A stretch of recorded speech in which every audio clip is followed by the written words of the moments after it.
The meeting of Ways and Means of June 23rd, 2014 will come to order. Councilors, can we take our seats?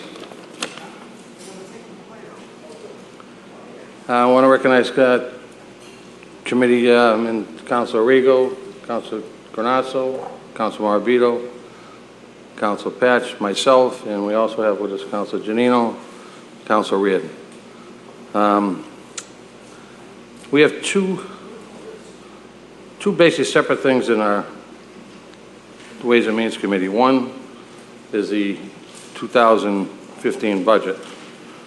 I'll open it up to councils because the way I see it, we haven't had anybody recommend any cuts. If there are any, now is the time to bring them up. If not, I'll take a vote of the council committee to recommend that the mayor's budget go forward with no cuts. With that being said, any councils on the budget? Seeing, hearing none, we'll take it up at 6 o'clock.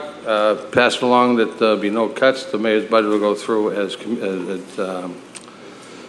submitted to us, and you know, it's a credit to the mayor and to his department staff that all department heads and people had put this together. It's their first time at this new budget, and I think it was self-explanatory. And I also heard from Miles Kennedy today that they're actually working on next year's to make it, improve it better, more efficient, and everything else. So I want to commend the mayor and his staff for all the hard work they did to make our job even easier and to keep the budget very lean and with no additions to it. That being said, the second thing on the agenda would be the EFSRF funds. There are three. Project number 3908 for $1.2 million, which is for investigating work.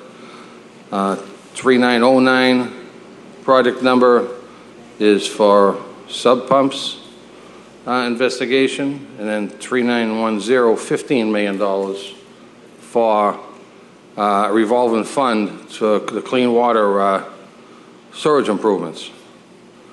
I don't know if all the councils, I'm sure they probably just got them, was a breakdown of, it's somewhat what I asked for, but not everything. In other words, I got what was appropriated on two different funding sources, planning funds and construction. And I haven't got anything from our auditor yet for how much money was spent up to date. So with that, honestly, I don't know how the council feels, but I look at just past year, 2013, there's $13,245,000 appropriated. I don't know how much of that spent, how much work has been done with that. It's an awful lot of money for 1 year. And we're looking for, I believe, 16,900,000 this year. Like I said, I really don't have enough documentation to even vote on this. I don't know how anybody else feels on it. So, Councilor Rigo. Thank you, Mr. Chairman. This breakdown is helpful, I think, to a point. One question I had that we talked about a little bit during budget discussions were the $750,000 that's appropriated in the operating budget that we appropriate. Is that do we know? And I know Director of Finance and Zoni is out in the audience. Do we know if that is the planning funds? Is that $750 a year, or is the $750 a year on top of all of this?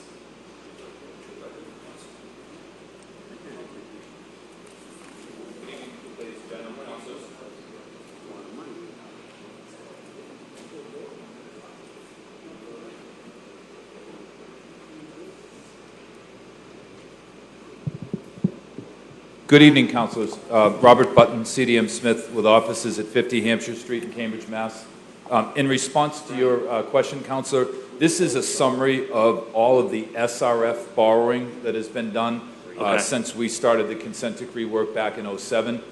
It does not, in one column is the planning funds, which are SRF eligible. The second column is the construction funds. The program management and design contract that's funded out of the city's operating budget is not an SRF eligible cost, so this is purely SRF borrowings to date. The auditor has, as Councilor Penter indicated, the auditor has a full breakdown of all SRF borrowings as well as any internal funded city accounts and MWRA funds, that type of thing. She's got a pretty comprehensive database of all that information. I was speaking with her this afternoon, and she said if there's any specific questions that she'd be happy to help get you that information. Okay, so the $750 a year is on top of this. So that's correct. That's good. Okay, and then the other question I had was, and there was no definitive answer, and maybe you might know, but of the SRF funds, and I get that these are all SRF funds, so there's planning money and then construction money. Is what percentage, or is the planning money really the administrative? Is that more of an administrative piece? No, the planning money actually is quite a bit in terms of helping the city. We have 27 sub-consultants that work for us in these half a dozen planning grants that are here. In addition to doing the investigations and the GIS system development and the other things that we do to figure out what the problems are in your system, if you total up the numbers there, it equates to $5.1 million roughly. And out of that $5.1 million, more than 20% has actually gone to buy equipment for the city. The new CCTV truck was delivered last week to DPW.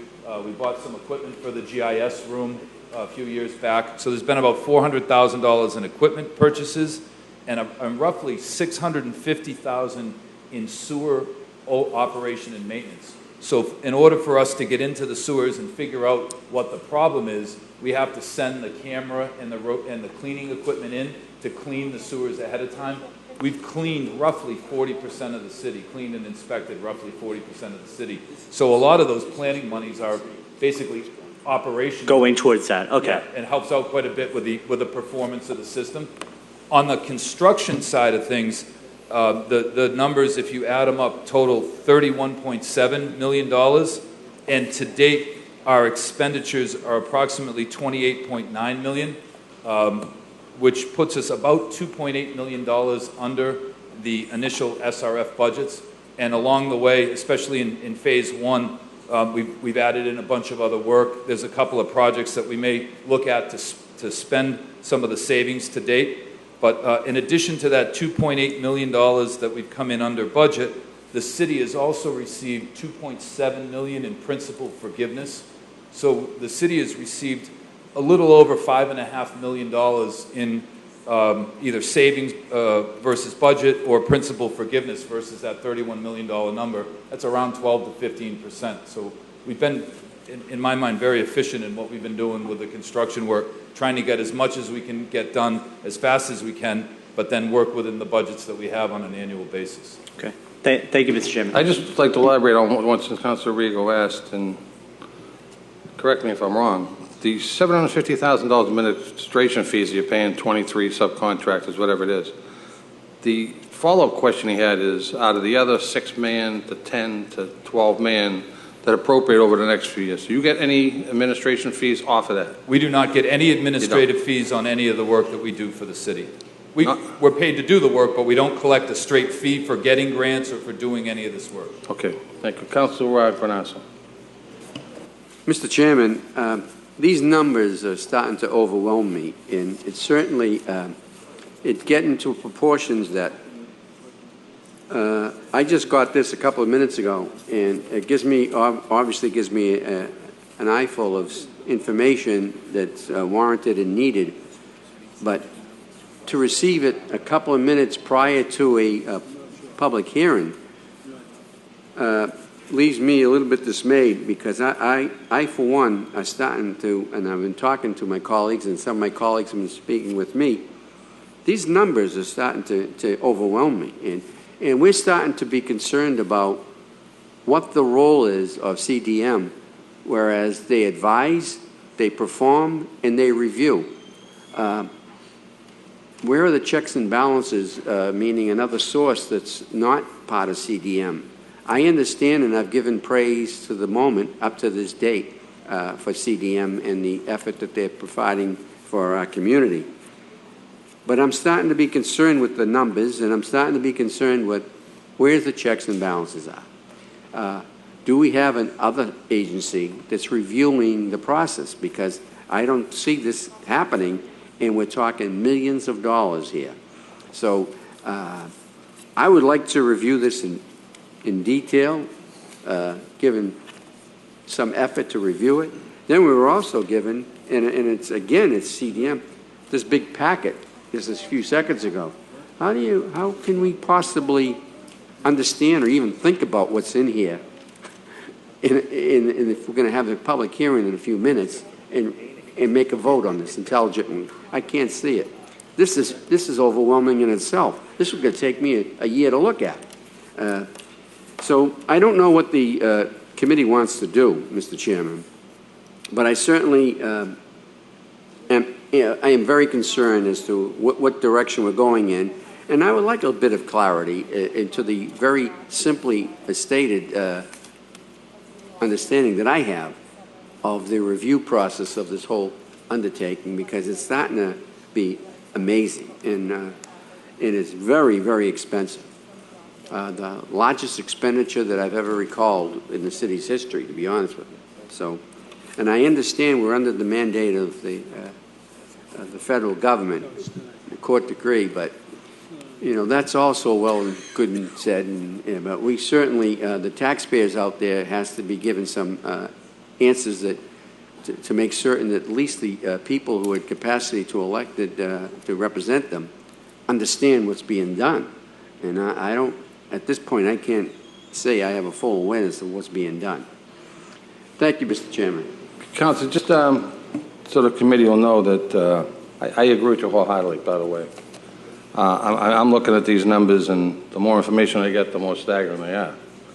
I'm just looking at last year, $13.2 million. The year before, you know, 3 years before, you add up to $20 million. Now, if we appropriate this tonight, it's another almost $17 million, 16.999 thousand.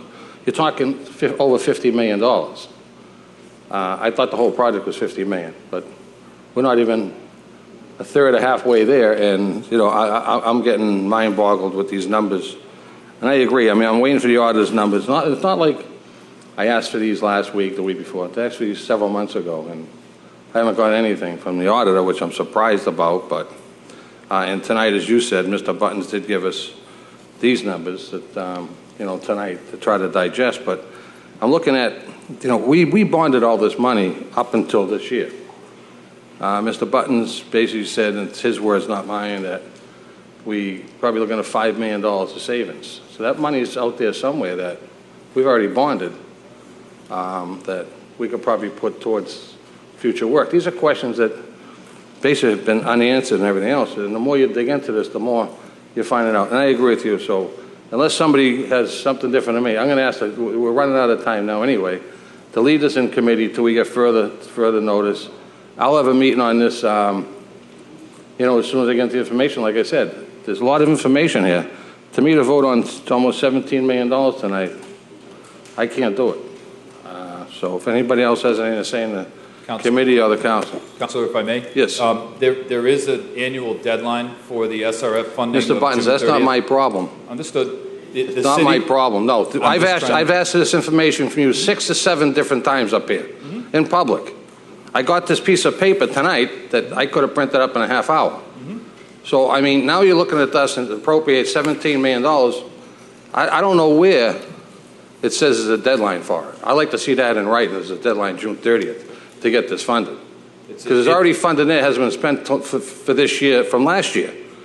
So I can't see how you can keep asking for money that money hasn't been spent. So I'm going to leave it on the table. If the council president has to call for a special meeting on it, that's fine. Unless, Councilor Moravito. Thank you, Mr. Chairman. I just have one question. Out of the operating costs, how many companies are you working with? What percentage do you get out of the operating costs? How many, and what percentage goes out to other companies? It varies on an annual basis depending on what work's done, Councilor, from anywhere from around 60 or 65% out to other companies to 20 or 30% out to other companies, depending on what the year is and what the particular activity is that we're doing in that year. Some years it's on the GIS system. It was, probably 10% in the first year, but it varies every year depending on what exactly the work is. Where would you say you're at right now? At what percentage do you outsource? There's a requirement through the SRF borrowing, for example, that we have to provide minority and disadvantaged business enterprises with certain percentages of contracts. In the first couple of years, that totaled almost 19%. Those mandated requirements have come down. I believe they're in the 4 to 5% range now. They've come down quite a bit in the last few years. So there's mandated requirements, and then there are also specialty requirements. The contractors that do the cleaning, for example, of the sewers, there's a handful of firms that do that work. So it really depends on what we're doing on an annual basis. But the auditor has a database basically full of every single fund that she's created and every single check that's been issued to the various contractors that have been doing this work along the way. Now, have your subcontractors raised their rates in the last couple of years that has caused that's influx? No, there's nothing associated with rates. I mean, it really comes down to we try to get a certain amount of work done every year. We try to break off a manageable amount of work that has already been outlined to the EPA that the city's going to do. So for next year, for example, in the consent decree for the next 8 years, we've basically put out a schedule of what work will be done on an annual basis. So we try to match the funding to the work that needs to be done based on the agreement with the federal government. Thank you. Thank you. Council President Ciambrotto. Thank you, Mr. Chairman. Mr. Button, can you lay out a little bit? You mentioned the timeline. Can you explain for the council and the audience out there what we're talking about in the timeline here? Sure, absolutely. Every year, the DEP puts out a request for SRF funding. It usually comes out in June, July, and the applications are due in August of that year.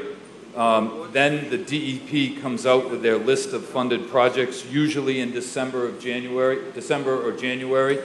And by June 30th of each fiscal year, the SRF borrowings have to be approved by the local borrowing authorities, and that's all outlined in the DEP SRF guidance documents. So there's a process that takes about a year to get to where we are right now, and each one of the applications that's done on an annual basis is done in conjunction with the engineering department, the DPW, the mayor's office, so that we ask for a certain amount of money to do a certain amount of work that we know needs to be done and that we know needs to be included, again, as the consent decree requires. Then what happens is the work begins, the design work begins in the case of a construction project. We have to have documents in the DEP by October of this year, and then by April 1st of next year, we have to have construction contracts fully executed. And there are many in City Hall that can tell you that the month of March is a very busy month as we go through and process these contracts, because in order to get the principal forgiveness, all the contracts have to be executed by an April 1st deadline. If you miss that deadline, you miss the principal forgiveness. And as I said, to date, that's been $2.7 million. That's basically been given to the city at no cost through the SRF program. So that's effectively the timeline. Okay, so the bottom line is we're at risk for whatever amount of money is going to be forgiven by the program if we miss this deadline. Is that correct? You're at risk for the principal forgiveness, and you're putting all of the funding at risk based on the DEP guidelines. Okay. So what is the drop-dead deadline or estimate of deadline that we have to vote on this before we're at risk of hitting that point? June 30th. June 30th. Okay. That's the point I wanted to get out. What point did you get out? That That they're incompetent in doing their job and getting information to the city council? Is that the point you're trying to get out? You did a good job of it. Mr. Chairman, you can make whatever assumptions you want to make as to what I'm saying. It's fact, Councilor. The point was, Fact. the point I was getting out is that we are working on a deadline here. Now, I understand you have concerns, and they're reasonable concerns, and that's all well and good. However, I don't want to shoot the messenger and shoot myself in the foot by doing that. So the point is, we're either going to do this tonight or we're going to do this in the very near future. So that's up to you. You're the chairman of this committee, and I see this as a problem. Council, I had several committee meetings, and at each and every one of them, I said I'm going to hold this in committee until I get the information I requested. Is I that the requested that over 2.5, 3 months ago. This is about a tenth of what I asked for. And I got it an hour. I got it a half hour ago in the hallway, walking up the stairs. Can I ask another question? And you're please? talking $16,900,000, $1 million, Mr. Can I ask a question? Sure. When, Mr. Button, this is for you. When can we have this information that Chairman Penter is looking for, the remainder of the information? I assume you submitted this thinking that this was what he wanted. I'm going to make that assumption, but whatever the case is, it isn't all he wanted. And in order to get this passed, we're going to need the rest of that information, and it may require a special meeting in the next day or two. I'm not sure. But bottom line is, I don't want to put at risk the program.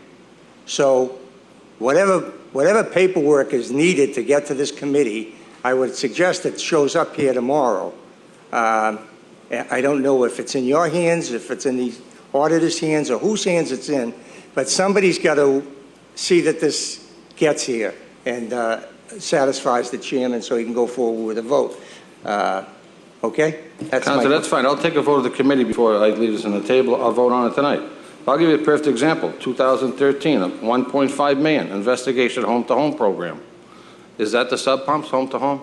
There are 12,000 houses in the city. Is that the program? That's a portion of it. It's not all of it. Now, phase 4, sub pump removal. Yes. That's removing the sub pumps. Yes. Now we got an investigation of $1.2 million tonight, and another $700,000 investigative sub pumps. We're going to be investigating roughly 1,000 to 2,000 a year for the next 6 to 8 years to get through the 12,000 potential locations in the city where we believe there are some If it pumps. costs you that kind of money to do that kind of investigation work, I think the city should look for another company, honestly. It's not all Honest. investigations, Councilor. The money is also there to pay for the improvements so the residents don't have to pay for the replacements. of the I've heard a pumps. lot. I'm going to ask my sub to vote on to table this, or if they want to take a vote up. Councilor Rigo, a vote yes to table it, a vote to no to not. Yes. Councilor Granasso. Yes. Councilor Hess. I'm sorry, Councilor Morabito. Yes. Councilor Patch. Yes. Myself, yes. This will be tabled to the next Ways and Means meeting. Thank you. Thank you. That's it for the Ways and Means meeting. I think Granasso has a quick subcommittee meeting. Thank you.